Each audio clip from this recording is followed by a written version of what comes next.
Lake garden পল্লী উন্নয়ন সমিতির পরিচালনায় এবং রাজপুর সোনারপুর পৌরসভার 31 নম্বর ওয়ার্ডের পৌরপিতা শ্রী সুশান্ত দাস ও গড়িয়া মানবিক সংস্থার সহযোগিতায় অনুষ্ঠিত হল লেক গার্ডেন পল্লী উন্নয়ন সমিতির প্রতিষ্ঠা দিবস। প্রতি বছরের ন্যায় এই বছরও সমিতির প্রত্যেকটি সদস্যা মিলে তাদের সমিতির প্রতিষ্ঠা দিবস পালন করেন। প্রতি বছরই 3 দিন বা 4 দিন ধরে এই দিনটি উদযাপন হয়ে থাকে। এইবারেও বিভিন্ন সাংস্কৃতিক অনুষ্ঠান, রক্তদান শিবির, চক্ষু পরীক্ষা শিবির, স্বাস্থ্য পরীক্ষা শিবির এবং বিরাট বিচিত্র অনুষ্ঠানের মাধ্যমে সমিতির প্রতিষ্ঠা দিবস উদযাপন হয়। গত 14 জুলাই রবিবার তেমনই একটি সন্ধ্যার আয়োজন করা হয়। উদ্বোধনী সঙ্গীতের মাধ্যমে অনুষ্ঠানটির শুভ আরম্ভ হয়। এদিন উপস্থিত ছিলেন স্বপন সেন পণ্ডিত, অনিন্দিতা কয়াল, অনিল বরণ ঘোষ সহ বিশিষ্ট ব্যক্তিবর্গরা এবং অনুষ্ঠানের পরিচালনায় ছিলেন টুডু সরকার। এদিন দুর্নিবার বাংলার মুখোমুখি হয়ে পল্লী উন্নয়ন সমিতির প্রাক্তন সম্পাদক অরূপ দত্ত বলেন, আমরা প্রত্যেকেই নিজেদের জন্মদিন বা আমাদের যারা কাছের মানুষ আছে তাদের জন্মদিন পালন করি, কিন্তু আমাদের এই সংগঠনের আমরা যারা সদস্যরা আছি, এই সংগঠনটা আমাদের নিজেদের পরিবারের মতো, যার জন্য এই সংগঠনের প্রত্যেক বছর আমরা তার প্রতিষ্ঠা দিবস পালন করি এবং 3 দিন, কোনো বছর 4 দিন এইভাবে অনুষ্ঠানগুলো হয়। টুকুদার সঙ্গে থাকে সকলের সহযোগিতায়। আমাদের এই সংগঠন মূলত হচ্ছে যেরকম কালচারাল অ্যাক্টিভিটিস আছে সেই রকমভাবে আমরা মানুষের পাশে যে কোনো রকম, সে দুস্থ মানুষ হোক বা কোনো আর্ত মানুষ হোক বা কোনো বিপদে পড়েছে, আমাদের এই সংগঠন সবসময় তাদের পাশে আছে। আচ্ছা, আপনাদের এই যে সমিতিটা যখন গঠন হয়েছিল সেই সময় কি কোনো উদ্দেশ্য নিয়ে গঠন হয়েছিল? উদ্দেশ্য বলতে হচ্ছে আমাদের এটা হচ্ছে মফস্বল এরিয়া, তো বাংলাদেশ থেকে উদ্বাস্তুরা যখন এখানে আসতেন, আমাদের পূর্বসূরীরা, তারা তখন নিজেদের এই জায়গাটাতে এতটা ডেভেলপ ছিল না, সে ডেভেলপের উদ্দেশ্যে একটা সংগঠন তৈরি করেছিল যে আমরা প্রত্যেকের পাশে থেকে যাতে আমাদের কোনো বিপদে আপদে আমরা যাতে একে অপরের পাশে থাকতে পারি, সেই উদ্দেশ্য নিয়েই এই সংগঠনটা তৈরি এবং সেই সংগঠনটা সেইভাবেই আজ পর্যন্ত হয়ে আসছে। যেমন আজকে আমাদের এখানে যে স্বাস্থ্য শিবির এবং রক্তদান শিবির হলো, আপনাদের জানলে হয়তো খুশি হবেন যে এতদিন পর্যন্ত আমরা সব জায়গায় জেনে এসেছি যে বিনামূল্যে স্বাস্থ্য পরীক্ষা শিবির, কিন্তু বিনামূল্যে কৃত্রিম অঙ্গ প্রতিস্থাপন এটা কিন্তু সচরাচর শোনা যায় না, যেটা আজকে আমাদের এখানে এই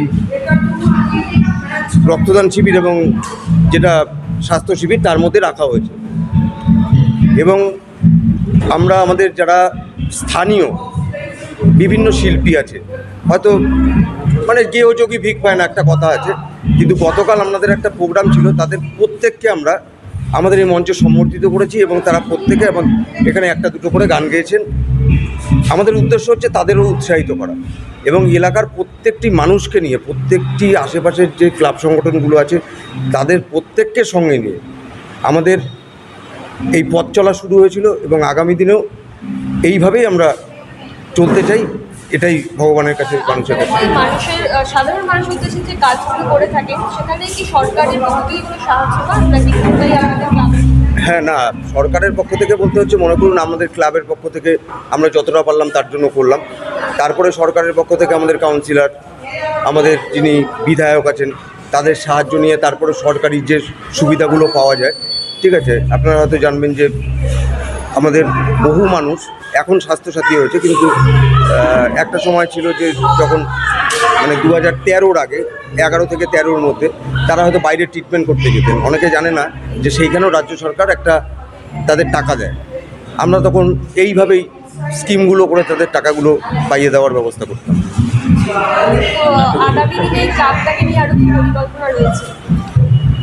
ক্লাবের মূল উদ্দেশ্য হচ্ছে, আমাদের ক্লাবে যেমন মাল্টি জিম আছে, আমাদের যোগা আছে, তারপরে মনে করুন আমাদের খেলার মাঠে যেরকম ফুটবল কোচিং ক্যাম্প চলে, এবার সেইগুলো রয়েছে। আমাদের আপাতত যেটা আমাদের দুর্গা মণ্ডপ, যেখানটায় অনুষ্ঠানটা হচ্ছে, সেখানটায় অ্যাকচুয়ালি স্ট্রাকচারটা চলছে, কাজটা চলছে, সেটা হয়ে গেলে আমাদের আরও বিভিন্ন রকম প্রোগ্রাম করার ইচ্ছা আছে, যেগুলো মানুষের সমাজের ক্ষেত্রে লাগে। যেমন যারা দুস্থ মানুষ আছে বা হয়তো টিউশন ফিস দিতে পারে না, তাদের জন্য আমাদের একটা পরিকল্পনা রয়েছে যে তাদের আমরা একদম ফ্রিতে টিউশনটা দেব। এটা আমাদের একটা বড় উদ্দেশ্য রয়েছে। ক্লাবের যুগ্ম সম্পাদক বলেন, নাম? মনোজিৎ দাস। আপনি এখানে কি করেন? আমি ক্লাবের যুগ্ম সম্পাদক। আর আপনাদের যে এই অনুষ্ঠান সেটা এটা হচ্ছে বেসিক্যালি আমাদের প্রত্যেক বছরই আমরা পালন করি এখানটা। আমাদের একটা foundation day 11th of July.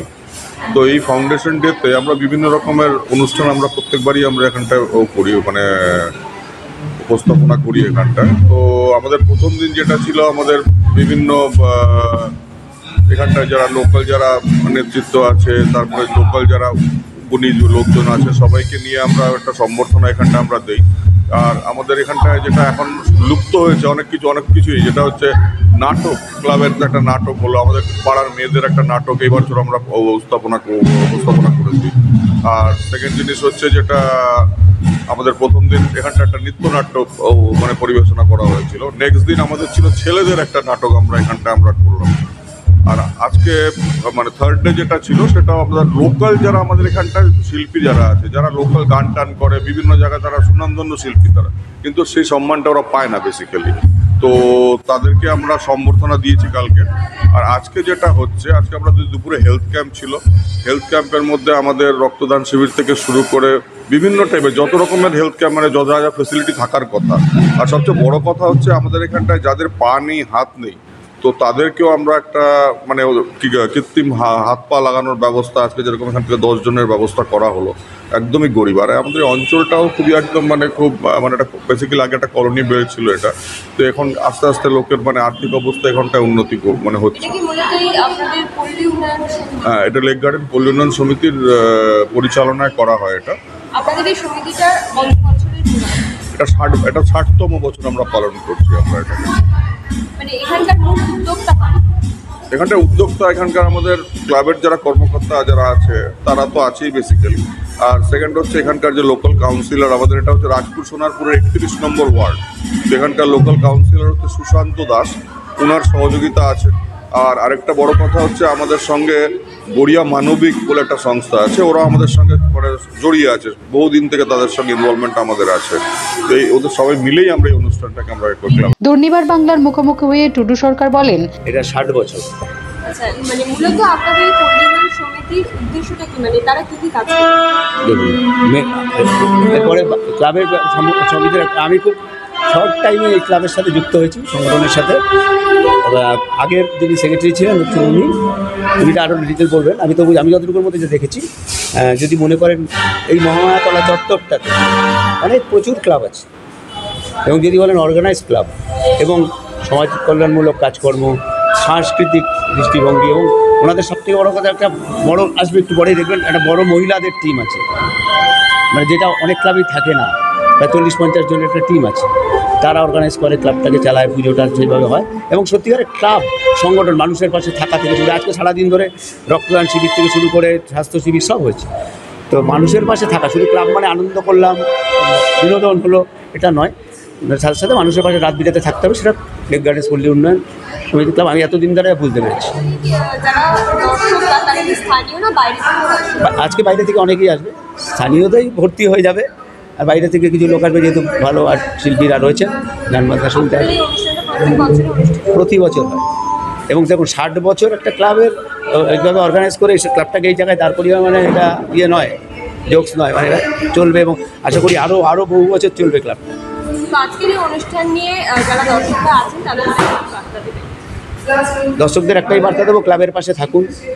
আপনাদের পাশে যেমন ক্লাব থাকে, ক্লাবের পাশেও থাকতে হবে। আপনারা যদি না থাকেন, ক্লাবের কোনো অস্তিত্ব নেই। সাধারণ মানুষ, পাড়ার লোক নিয়ে তো ক্লাব, তো ক্লাবের পাশে থাকতে হবে। ক্লাবের পাশে থাকলে ক্লাব আপনার পাশে থাকবে। এই যে মেলবন্ধনটা, এটা হলেই দেখবেন সুস্থ সংস্কৃতি, মানুষের মানে বিপদে আপদে থাকা সবটাই একসাথে হবে। এটা আমার কাছে বার্তা থাকবে। সবাই একসাথে আসুন, একসাথে থাকুন, মেলবন্ধনটা তৈরি করুন।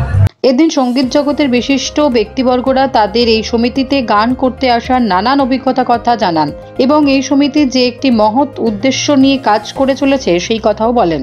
অনিল বরণ ঘোষ বলেন, 2014 সালে আমি মান্নাদা অ্যাওয়ার্ড পেয়েছি এবং মান্নাদার সাথে আমার ভীষণ যোগাযোগ ছিল। ওনার বাড়িতে যাতায়াত ছিল, রেকর্ডিং স্টুডিওতে যেতাম, স্টেজে গান ভুলে গেলে গান মনে করে দিতাম এবং অত্যন্ত স্নেহ করতেন আমাকে। আমি আশীর্বাদ ধন্য মান্নাদা।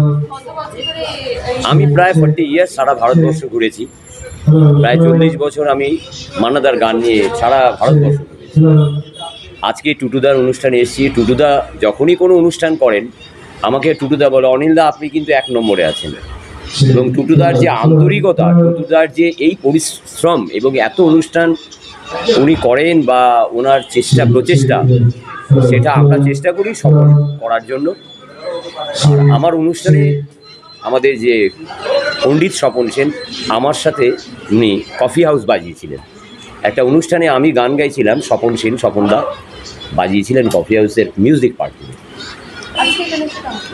আজকে খুবই ভালো লাগছেন, কারণ এইখানে বোধহয় আমি 3-4 বছর আগে একবার এসেছিলাম, তো এবারেও আসলাম। আর টুটুদাকে আমি অত্যন্ত শ্রদ্ধা করি এবং উনি আমার গান ভালোবাসেন বলে আমাকে ডাকেন। এখানে এসে খুব ভালো লাগছে। স্বপন সেন পণ্ডিত বলেন, আমি গানের জগতে আমি গিটার বাদক স্বপন সেন। আমি প্রত্যেকটি শিল্পীর সঙ্গে ভারতবর্ষে পেলাম। এদিনের এই সন্ধ্যার সাংস্কৃতিক অনুষ্ঠান গানে গানে জমজমাট হয়ে ওঠে। আপনার নাম? নমস্কার, আমার নাম অনিন্দিতা কয়াল। আপনি কতদিন থেকে গানের জগতের সঙ্গে যুক্ত? আমি গান বাজনার সাথে যুক্ত একদম ছোট থেকেই, মানে 2.5-3 বছর বয়স থেকেই, যখন একদম ছোটোবেলা থেকেই বাড়িতে মা মাসি মানে বাড়িতে সঙ্গীতের চর্চা ছিল, সেখান থেকেই আমার শুনে শেখা শুরু আর কি। মানে এটা নিয়ে আপনার কত বছর চলছে গানের জগতে? 14-15 বছর। মোটামুটি কী ধরনের গান করে থাকেন? আমি বেসিক্যালি ক্লাসিক্যাল জনারের গান বাজনা করি, শিখছি। এছাড়া মেলোডি গান, পুরোনো দিনের বাংলা গান, নতুন ধরনের গান, মানে সব রকম মিলিয়ে মিশিয়ে আমি গাওয়ার চেষ্টা করি, মানে ভার্সেটালিটিটা মেনটেন করার চেষ্টা আর যেটাকে বলে। মানে স্টেজ শো কি প্রায়শই করা হয়? হ্যাঁ, স্টেজ শো করা হয়। আর স্টেজ শোর মধ্যে আমি একটু কর্পোরেট প্রাইভেট ইভেন্ট বেশি করে থাকি। লাইভ স্টেজও করি, বাট ওই আর কি, দুটো মিলিয়ে মিশিয়ে চলে। আজকের এখানে এসে কেমন? আজকে এখানে লেক গার্ডেন পল্লী উন্নয়ন সমিতির প্রতিষ্ঠা দিবস। এখানে ক্লাবের প্রত্যেকটা সদস্যদের আমি আন্তরিক ধন্যবাদ এবং প্রণাম জানাচ্ছি আমাদের এত সুন্দর একটা অনুষ্ঠান আয়োজন করার জন্য এখানে। আর এখানে এসে তো ভীষণ ভালো লাগছে। আরও আমার সাথে আরও অনেক গুণী শিল্পীরা আছেন, সবার সাথে আলাপ হয়ে খুব ভালো লাগবে এবং আশা করছি খুব সুন্দর একটি সন্ধ্যা কাটাবো সবার সাথে। তোমার নাম?